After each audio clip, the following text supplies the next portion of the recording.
right, everybody. Thanks for coming back. We are on Exodus chapter 25. Hopefully, you've been keeping up with our study of Exodus. It has been, I've really enjoyed this. Some people will talk about Moses and the Red Sea, and you get to the Ten Commandments, and it's just kind of like people just kind of. And actually, I'll be honest with you. I grew up in the church, and I almost kind of thought that was kind of the end of the book after the Ten Commandments. And then someone reminded me, well, what about the Ark of the Covenant? I was like, oh, that's in Exodus or Numbers or Leviticus or Deuteronomy or somewhere in there, But here we are.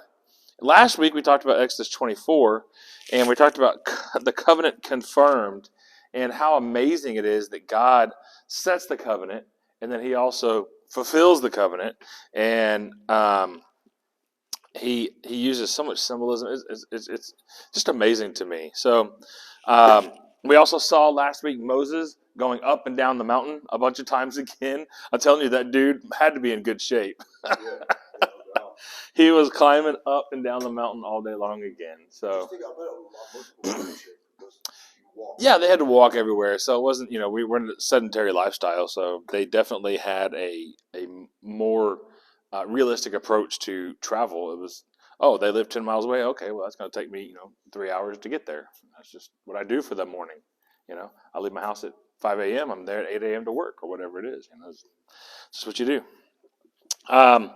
So let's go through. I do have my modern English version, my MEV. You have whatever version you've got is perfectly fine. There's no issues. If you're watching at home, you can watch. You can read whatever version works for you.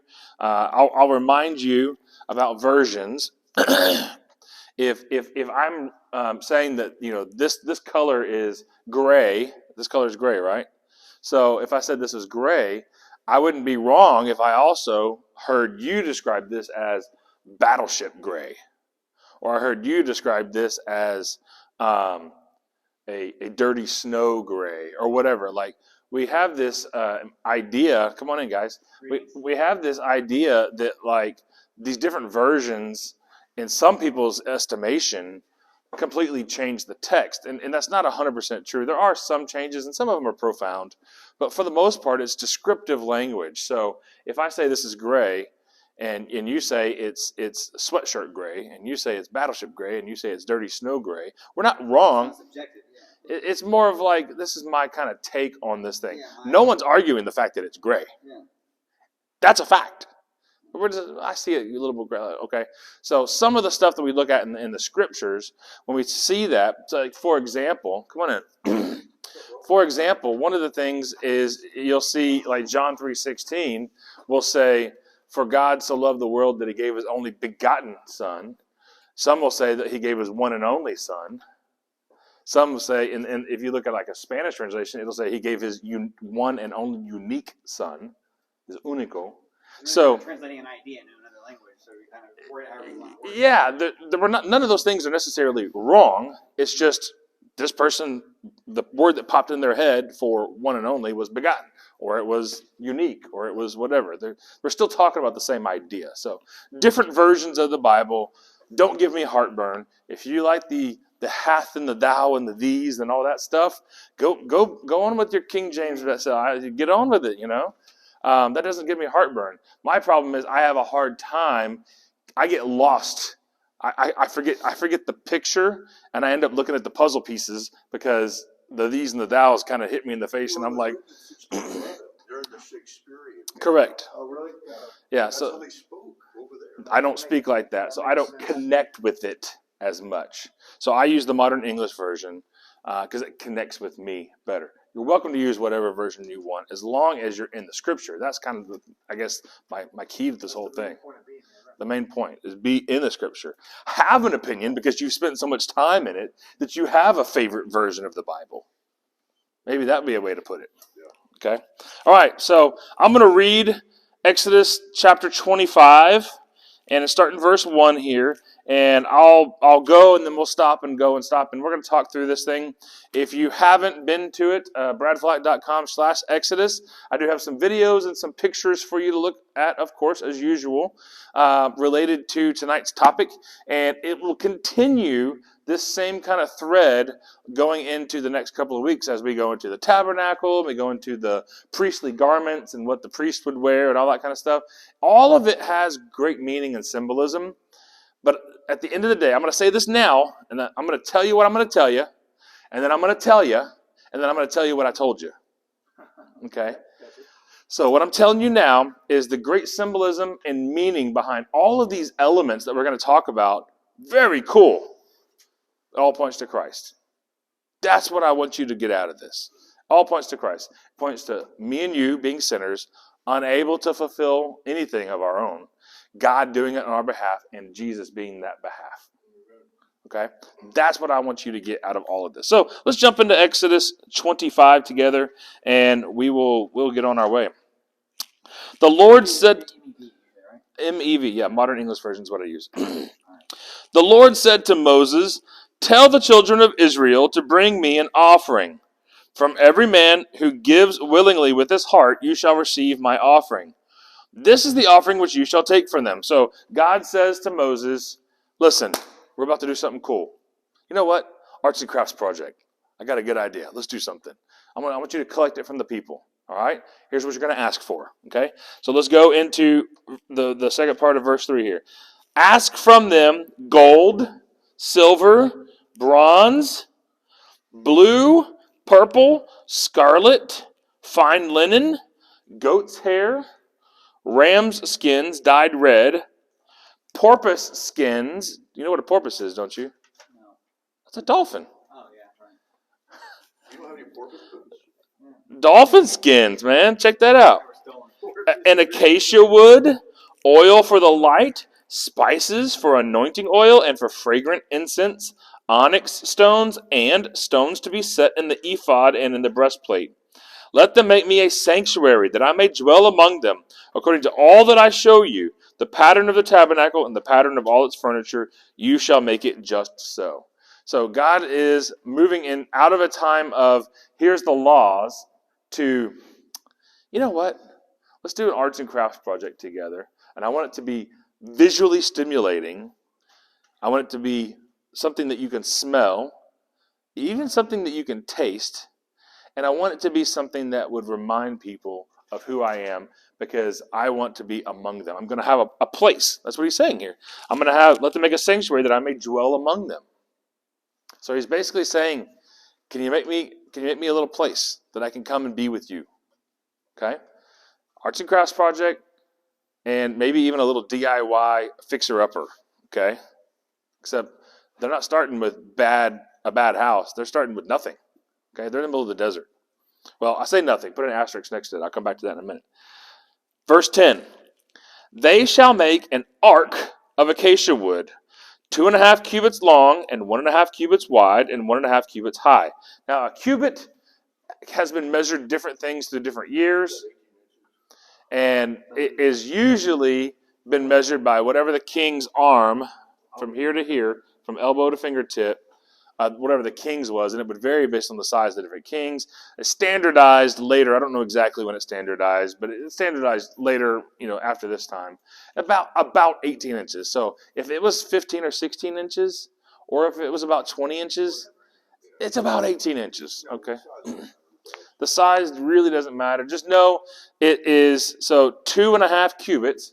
So 2.5 times 18 is what? 36 and 36 and 9 is 45. So almost 4 feet. Okay, by 1.5 cubits. So like 3 feet. You see what I'm saying? Like 4.5, 3 feet by 3 feet, kind of a box. Okay, so we're talking about something that is small. It's not like the size of our modern day bathtubs. This would be something like a large moving box. A wardrobe box. Have you seen those? 3 feet long, 1.5 feet wide. Okay. So, yeah, I should have. Yeah.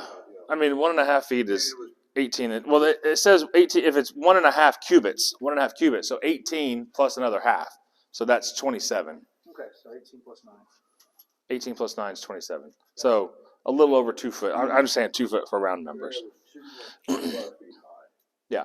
So it's about, you get the idea, right? We're not talking about some megalithic. No, it's not a big box. This is something you can. Yeah, plastic storage bin. Yeah, something like that. Okay, it's a good. You shall overlay it with pure gold, inside and out. You shall overlay it, and you shall make a gold border around it. Now, hold on. You're going to overlay it with gold. Well, these guys are wandering around the desert. Where are they going to get this gold from? Yeah, that's a good point.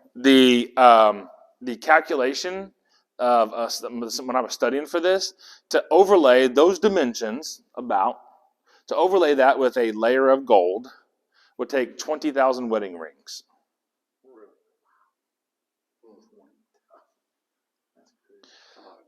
Now, my question is, these people are wandering in the desert. Remember, they're eating the bread off the ground, and they're eating the quail coming out of the air. And where are they going to get this gold? Oh, wait a minute.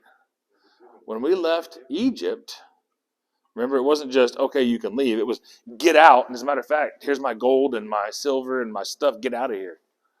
They were given great treasure on their way out of Egypt. And we looked at that a few weeks ago. I say a few weeks ago, a couple of months now at this point. Okay. So they're utilizing the resources which God gave them on their beginning of this journey. This was planned out. This is not accidental. It wasn't like God was like, okay, these guys have got some extra gold sitting around. Oh, you know what? We could totally build a box and put gold all over it. Like, it's planned out. He knew that this was coming. Okay? So let's continue. Verse 13. Verse 12. You shall cast 4 gold rings for it and put them on the 4 feet, with 2 rings on one side of it and 2 rings on the other side of it. And you shall make poles of acacia wood and overlay them with gold. And you shall put the poles into the rings on the sides of the ark in order to carry the ark with them. The poles must remain in the rings of the ark, and they must not be removed from it. And you shall put the ark of the testimony, which I will give you. So this is a model. Thanks to Chris here for bringing this little model. This is a miniature. And it's bigger than that? it was a little bit bigger than this. And so there's a couple of things I want you to know in my studies, and we talked about this briefly before we started tonight, is if this is the ark, and let's just call it 2 feet by 2 by 3 or 2 by 4, 2 by 5, whatever it is. It's not gigantic, by 2 feet or whatever. Yeah. I have seen iterations when I was looking at all the different images and studying different people and Jewish rabbi and Messianic rabbi and all these other people, that they have. You can see here the poles are longitudinally on the long side. And in this particular model, they have these way down here by the feet, because technically when you read it, it does say that. It says, you shall cast 4 gold rings for it and put them on the 4 feet, which that's the 4 feet. Although, if that's one piece of wood from here all the way up, then you could put them up here. Yeah. Depends on your interpretation. Foot or leg. I never noticed either, Brad. It says that the poles were not to be removed. Yeah, not to be removed. I don't remember reading that before. Yep. So, and then so this iteration here, this would make it top heavy. It'd really want to. You're right. All right. If you had the poles up here in the middle. Oh, really? So the closer to the top of the box, it makes it more level and easier to carry. The center of gravity is lower at that point, right? Because the poles go up and the weight goes down. The center of gravity is lower. And I actually saw the Messianic rabbi that I watched talk about it. He actually had on his model, they were on the short sides like this, which I mean, I don't know. I wasn't there. Oh, you weren't there? Okay, I thought you were. All right. I don't know. Okay. Yeah. So this is just an example, okay? And the other thing is, when I looked at all the different examples online, and I have some posted here on bradflight.com/Exodus, you'll see different people. They have a prop company has come out with a system where you can build kind of a wooden frame, and then you can glue their prop pieces onto it and make it look like the Ark of the Covenant. And they have, instead of having like this cross hatching kind of inlaid on the side here, they have it with like motifs that looks like somebody had carved out something. I've seen them where it looks like it's ornate little pomegranates and almond flowers. I've seen it where it's people. The Bible doesn't give us instructions as to what to do here, so we don't know for sure what happened here. And then the same thing, it says to put a crown. We're going to get there in a second. It'll say put a crown around it, and I've seen so many people just interpret the crown around the top of this different ways. What does it look like? I don't know. I've never seen it. I don't know. So, and then the angels. The angels are very, very different as far as their interpretations. Some kind of look like me. Some kind of look like him. Some kind of look like Bradford. They're kind of like, oh man, what is? Yeah, exactly. Just kidding.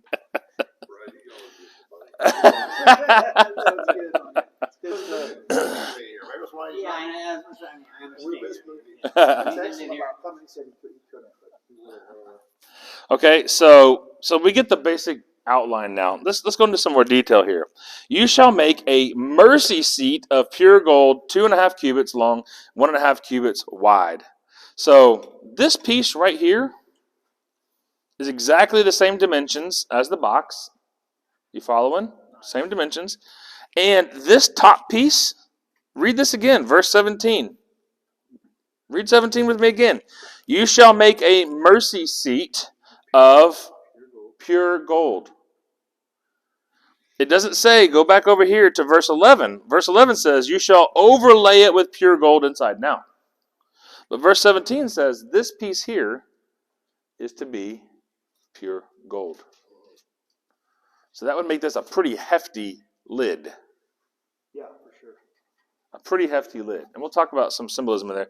And a lot of them have just plain gold up there on top. This one's got, they've got a little circle engraved or whatever in there.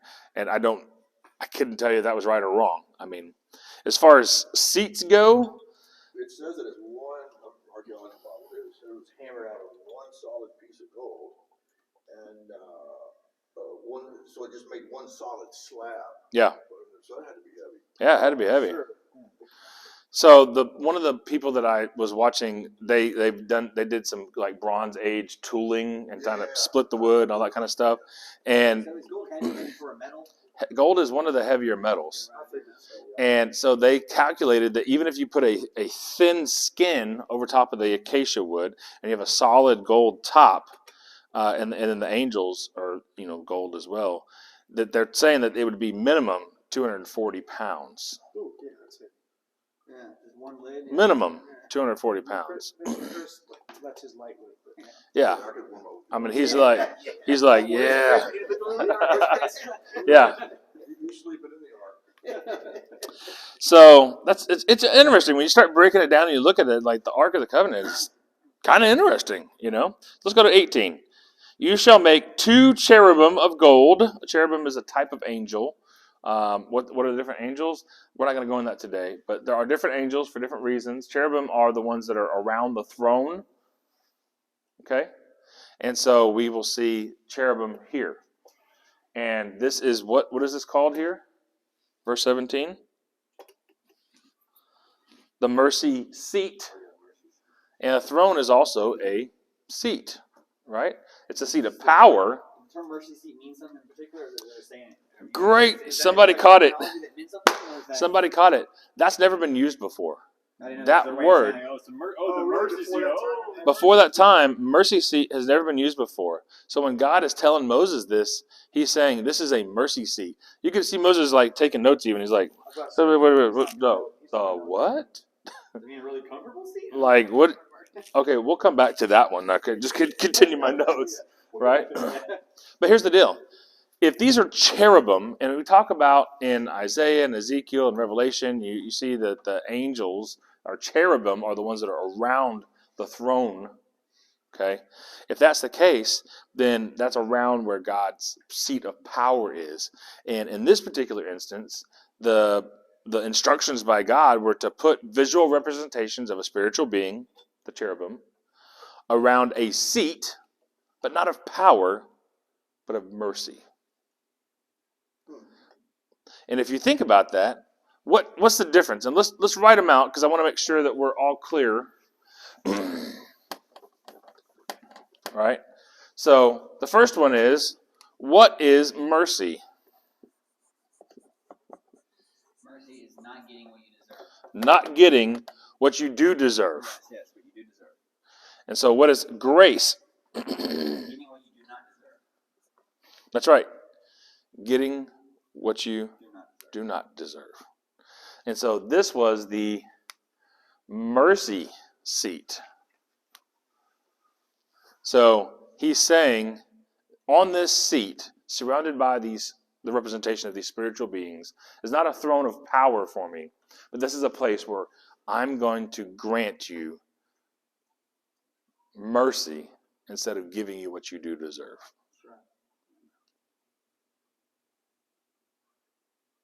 You tracking with me? All right. So make the 2 cherubim of gold, and make them of hammered work at the 2 ends of the mercy seat. Make 1 cherubim on one end, and the other on the other end from the mercy seat. You shall make the cherubim on its 2 ends. The cherubim shall stretch forth their wings upward, covering the mercy seat, and with their wings facing one another. The faces of the cherubim are to face towards the mercy seat. And you shall put the mercy seat above the ark, and in the ark you shall put the testimony that I will give you. I will meet with you there, and I will meet with you from above the mercy seat, from between the 2 cherubim, which are upon the ark of the testimony. I will speak with you all that I will command you for the children of Israel. I will speak with you all that I will command you for the children of Israel. So, in this particular scenario, whether the poles are here, or whether they're up high or down low, that's really kind of secondary to what this is. Yeah, you're right. This is so far the most important piece. Okay? The mercy seat, not getting what I do deserve. And it's made of pure gold,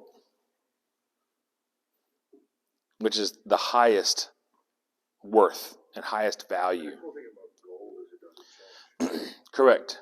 So I think there's a prophetic meaning there too. Yes, it's unchanging. It doesn't rust. It doesn't corrode. It'll look like that. Right. You can find it buried in It's just like under how the the sea. That's right. Bible says Like God, gold. Jesus is the same yesterday, today, and forever. So like Same no kind of- rust, No, No. you don't turn. It will never change. That's awesome. I didn't realize it was that. Like Yeah, forever. it's not like your jewelry. It's like your costume jewelry. It leaves that green ring around your finger.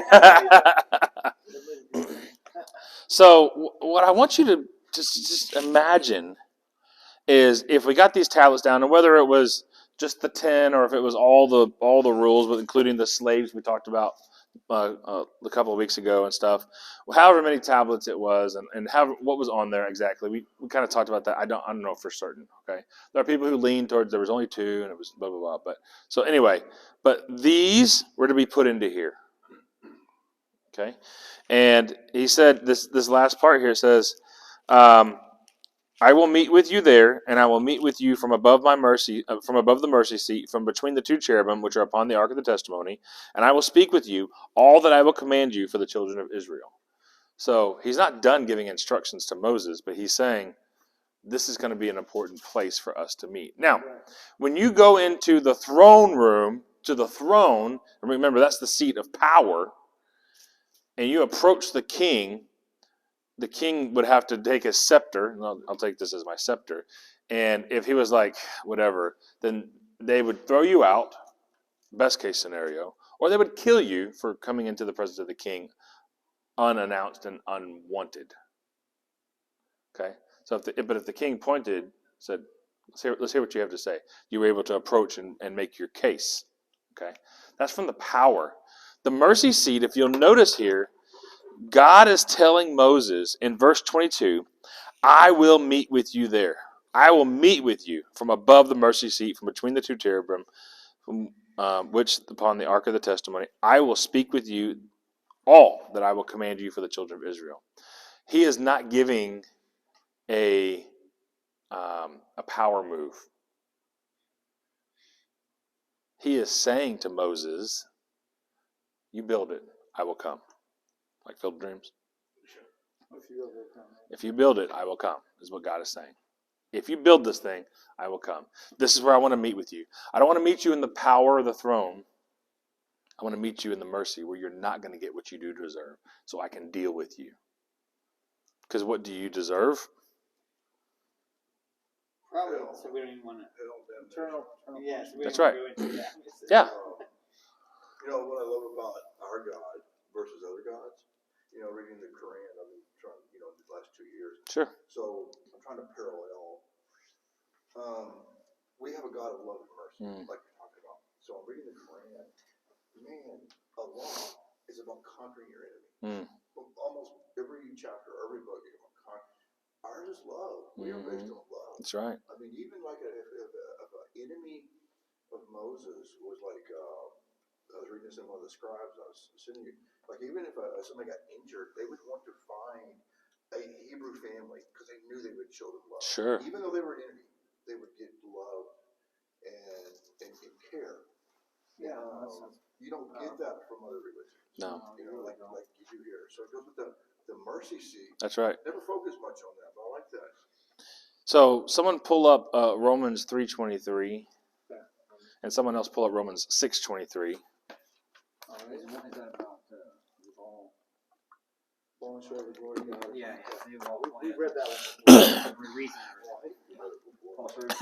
Yes, we've done that one before, but I'd like to revisit it here as we're talking about the mercy seat a little bit more. Go ahead. For all have sinned and come short of the glory of God. Okay, so come short of the glory of God. That means I didn't make it all the way to perfect glory. Nope. Okay, so what do I earn?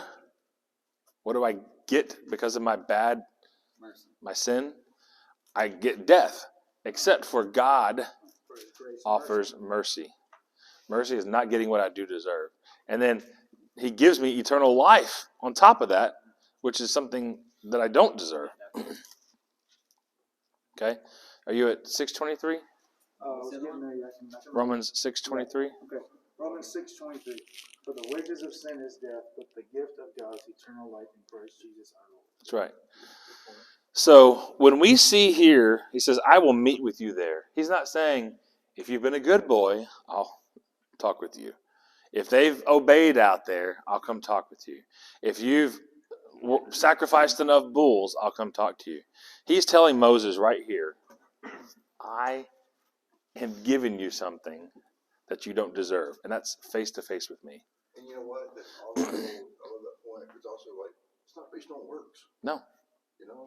It's based on because that's right. We're his children and he loves Your us. relationship with him. That's right. That's right. Yeah. All right, so let's go to verse 23 now. All right, we're going to continue in the same kind of vein. Exodus chapter 25, verse 23. You shall also make a table of acacia wood. And I put a picture of an acacia tree on here, which, by the way, if you haven't seen acacia wood, like as far as wood flooring or something goes, it never has the same looking wood. Like, for example, this door here and this door here are made from, I believe that is I think that's a poplar. Could be maple veneer, but whatever. It's the same wood. It looks the same. It's hard to tell because they all look exactly the same. But you're going to know it's acacia because no two pieces of acacia look the same. They're all unique. Yeah. Acacia is a genus that includes over 100 species of shrubs and unique trees, found primarily in the regions of Africa, Middle East. Most species are found in the Sinai area, but not all are suitable for building purposes. But like you were saying, it says unique. They are a unique wood. That's right. So they were sought after for building purposes. Yeah.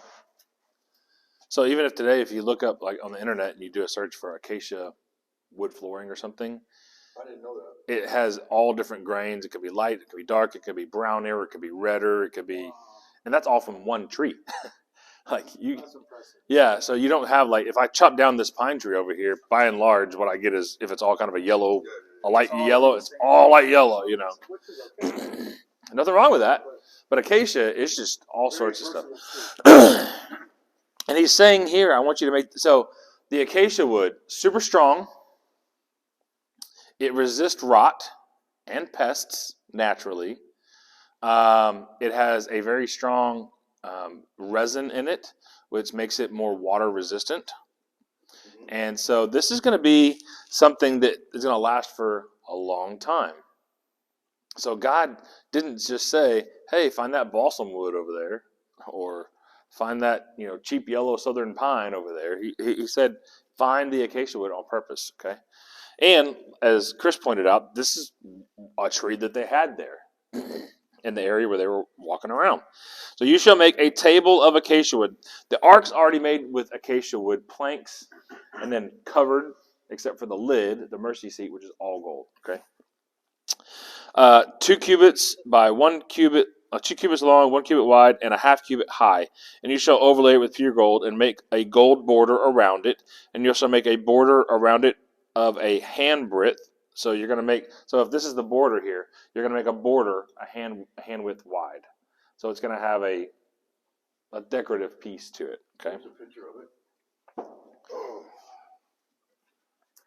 Yeah, so it's kind of in the same vein as the Ark of the Covenant. It kind of has some similar kind of features to it. Yeah. It's kind of got some similar features to it, and it's going to have the little trim underneath there, kind of decorative, the little crown piece around it. The Ark tells us like the cherubims. It gives us those dimensions and stuff. But like you were saying earlier, as I was reading, it could have had other little inlays and stuff, right? It doesn't mean that it was wrong that somebody put an inlay in there. Well, that's exactly because this is saying that Moses knew Egyptian architect, and the Ark follows because they found an Ark in King Tut's tomb that looks like the Ark. Oh, really? So Moses could have followed just Egyptian architecture. When we get to next week and we start talking about the tabernacle, I'm gonna blow your mind a little bit because we're actually gonna study Egyptian stuff before we get to the tabernacle. So that's next week. Be sure to join us next week. So overlay it with pure gold and make a gold border around it. You shall make a border around it a hand breadth, and you shall make a gold molding for the frame all around. You shall make 4 gold rings for it. Put the rings in the 4 corners, and they're on its 4 feet. Now, again, 4 feet, or is that one leg that includes the foot, and you could put the ring on there up higher, which means a higher center of gravity or lower center of gravity, whatever. Melted this. They have to have One of the videos that I put on here, they actually test out the metal process, and they show you how to do it. So, Hey, I need to send this to Carol. okay, awesome. So yeah, they on it's not here on breadflight.com/Exodus, and you'll be able to see. I put a video of them using the technique. It's called lost wax technique, and that's what they would have done back then. So it's on there. Just for that question, because I was wondering the same thing. Like, how do they do this? And as a matter of fact, if you look up hammered gold, there is one family in Italy that is still making gold leaf by hand. Really? The rest of them are now using machines to press it flat and even. There's one family that's still hammering gold leaf by hand, and their stuff's crazy expensive, but it gives you that 3-dimensional look. If gold is all the same, like look at this right here. This looks flat, right? This looks very flat. But if I had the spray pattern, the spray was sprayed this way and sprayed this way and sprayed that way, it gives you more 3-dimensional look, and it's maybe more attractive to some people, whatever. So when you do the gold leaf with the hammered gold leaf, it gives you slight different angles of the gold and gives you a more rich patina. I don't expect you guys to know what Wedgwood is. Wedgwood's a porcelain from England, and like the older generation, it's like a big deal to own Wedgwood. But it's like it's just all the flatware. Is that what you call plates? Flatware? Yeah. It has all this fancy inlay, 3-dimensional. It's like what you're talking about. Mm-hmm. It's separated, and he's famous. It's famous from the 1800s, Wedgwood. So let's continue. Make for the 4 rings, put in the 4 corners of its feet. The rings shall be close to the frame to provide places for the poles to carry the table, and you shall make poles of acacia wood again, and overlay them with gold, so that the table may be carried with them. And you shall make the dishes, its spoons, its pitchers, and its bowls with which to pour drink offerings. And you shall make them of pure gold. And you shall set the showbread on the table before me always. You know what it is, too? It's the 12 loaves of bread. It's the 12 loaves for the 12 tribes. Correct. And this bread that they put on here once they get to the promised land is baked for the temple's purposes to put on the table of showbread in the town of bread, Bethlehem, which means the town of bread. So it gets into that more even in Leviticus, the laws. Mm-hmm. So it's amazing. Jesus was also the bread of life. And he was born in Bethlehem. Okay? There's no coincidences when we're looking at this stuff. And we're going to come back and talk about this in just a minute, but we're going to finish reading the chapter here. Verse 31, and you shall make a lampstand of pure gold. The lampstand and its base and its shaft are to be made of hammered metal. Its cups, its buds, and its flowers shall be of one piece. It's okay. 6 branches shall go out from its sides, 3 branches the lampstand to one side. So let me draw this for you here. 3 branches, right? So here's the lampstand. 3 branches to one side and 3 branches to the other side. What does that look like? Yeah, the menorah. Yeah, menorah. I like the Jewish thing. The Jewish thing. You're not wrong. You're not wrong. But it's a menorah. Okay? And 3 cups shall be made, shaped like almond flowers, with buds and blossoms on one branch, and 3 cups made like almond flowers in the other branch, with buds and blossoms. And the same for the 6 branches that come out of the lampstand. On the lampstand shall be 4 cups shaped like almond flowers with their buds and their blossoms. And there shall be a bud under 2 branches of the same, and a bud under 2 branches of the same, and a bud under the next 2 branches of the same, according to the 6 branches that proceeds out of the lampstand. Their buds and their branches shall be of the same piece. All of it shall be hammered work of pure gold. Oh, my Lanta. That's pretty detailed, and they really have something going on here with this almond flowers and buds. And what's that about? Yeah, what is it about? In Israel, even today, and if you're from California, you might recognize this as well, like in the San Bernardino or Bakersfield area or whatever. The first trees to bud out and blossom out in the springtime are almonds. Okay. They're the first ones to show life after the death of winter. Yeah, I never would have known that. So it is symbolic. It is symbolic of the fact that we want to have a light that is full of life. Man, that sounds very familiar, though. Where are we? Let's turn over to John. Anybody? Matthew, Mark, Luke, John. Let's go to John. Huh. John what? John chapter 1, actually. Let's go here in John. Interesting. Okay. Verse 6. John 1, verse 6. Alright. Yeah, go ahead. Oh, there was a man sent from God whose name was John. Verse 7. Are you going? Yeah. This man came as a witness in order to testify concerning the light, that all men through him might believe. Still going? Yep. He was not this light, but was sent in order to testify concerning the light. Okay. Keep going. The true light, which enlightens everyone, was coming into the world. He was in the world, and the world was created through him, yet the world did not know him. He came to his own, and his own people did not receive him. Yet to all who received him, he gave power to become sons of God. To those who believed in his name, who were born not of blood, nor of the will of the flesh, nor of the will of man, but of God.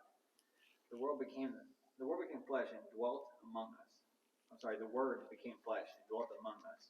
And we saw His glory, the glory as the only Son of the Father, full of grace and truth. All right.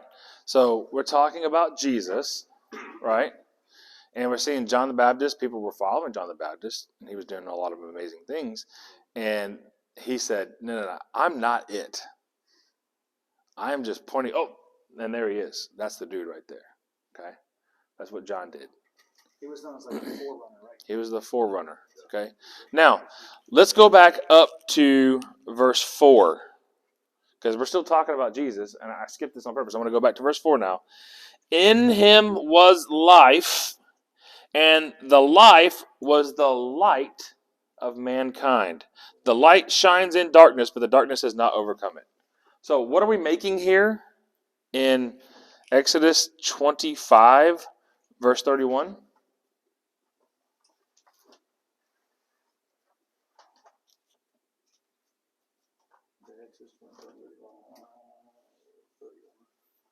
What are we making? A lampstand of pure gold. Lampstands. And what do lampstands do? They shine light. And they're covered in almond flowers and buds. And that should lead us to think about new life.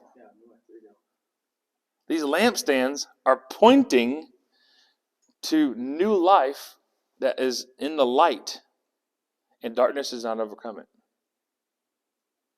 I thought John paralleled Genesis. He did. He did parallel Genesis. But he is also Jewish, and he also knows the Old Testament. I'm just saying, with John, it parallels Genesis, but it's also parallels in Exodus too. There's some hits in there. Yeah. Pretty cool, huh? So let's go back down here. It says verse 36.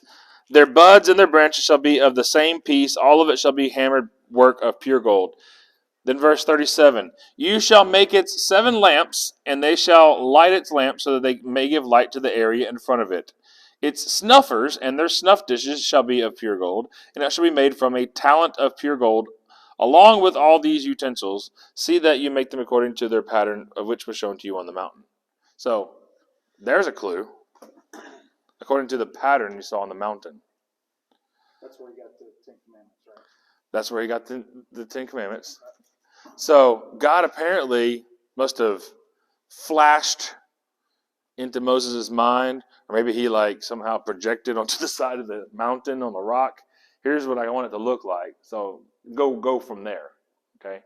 So here's, we can say, hey, it's 2 foot wide and 3 foot long and 2 foot tall, or whatever the dimensions we want to argue about.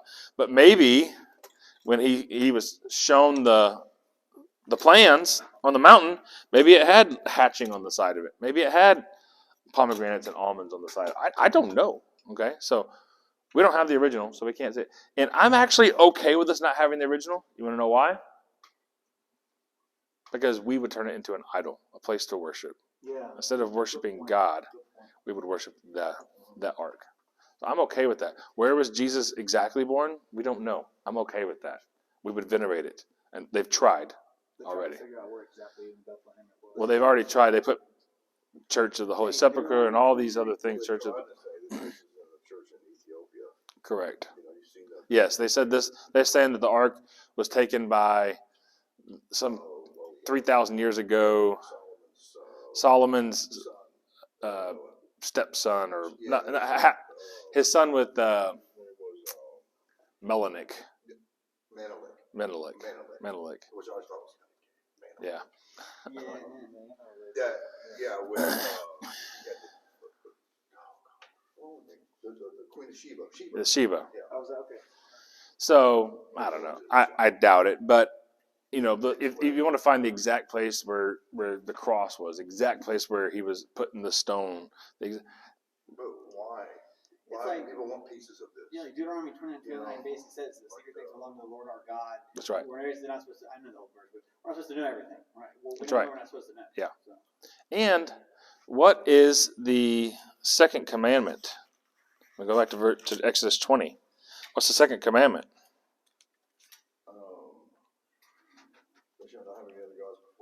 graven images. Number one is don't have any other guys. Don't cheat on me. Number two is don't make some crappy replica, or don't make a special something. Like, just worship me. Yeah, People so thought they, if they so held they, this, number one, though, you can't cheat on give number two, special you can't powers. watch porn either. You can't Yeah. Yeah. worship porn out. Yeah, exactly. Yeah, that's right. Yeah, where I saw, but someone, like a History Channel show or something, was saying that Adolf Hitler was after the art. Hitler had a huge Yeah, campaign he to wanted, find because he wanted the power that it would give him. he was after the spirit of Longinus. Longinus was the name of the centurion that pierced his side. Oh, really? Jesus. Wow, I didn't know that. That's not in the Bible. His name is written somewhere else. But Hitler had a huge campaign to find that spear because he thought he could defeat anybody. Oh, I thought he with wanted to that find spear. Mark. Also, I think they can also add his hatred towards Jews, right? And find out more stuff about Jews. Oh, the Jews are the ones that killed him. Yeah.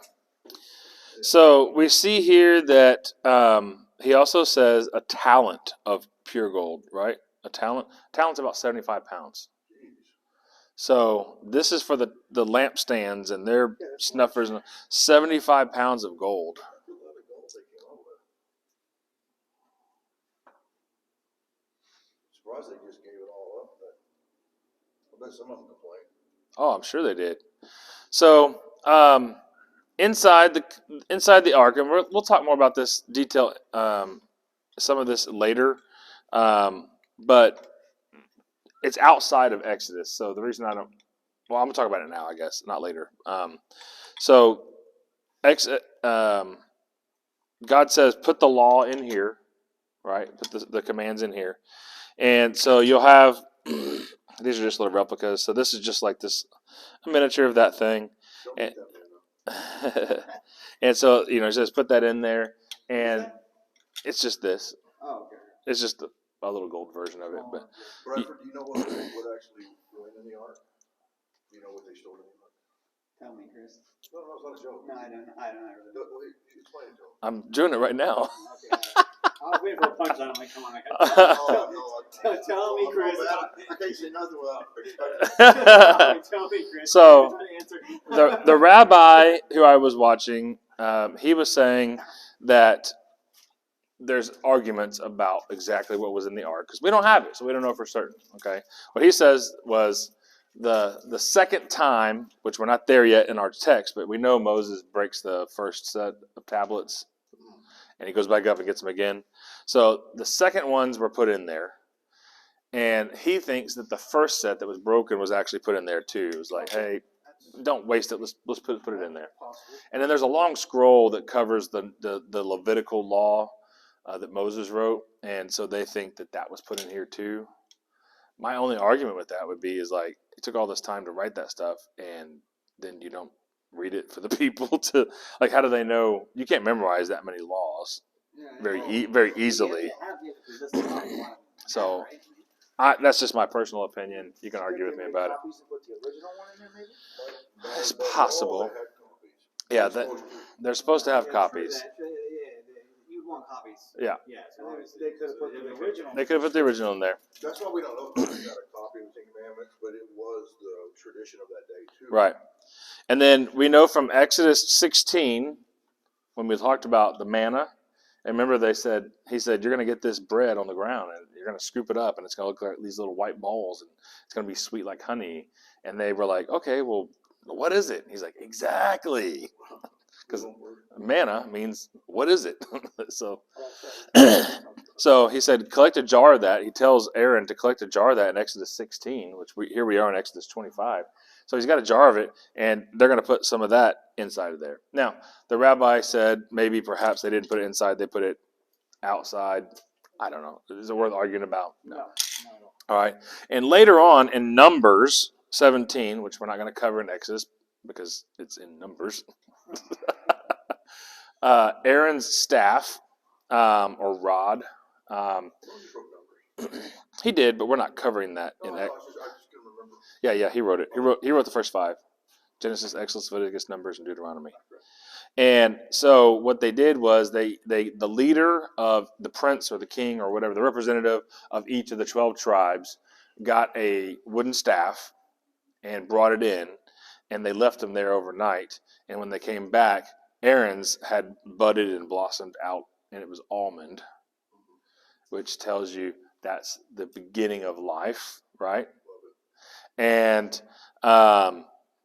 that's where the Levitical lineage is. And the Levites were the ones who were in charge. They were basically the head priests, like they'd be the pastors or the music people or the whatever, like they're the staff of the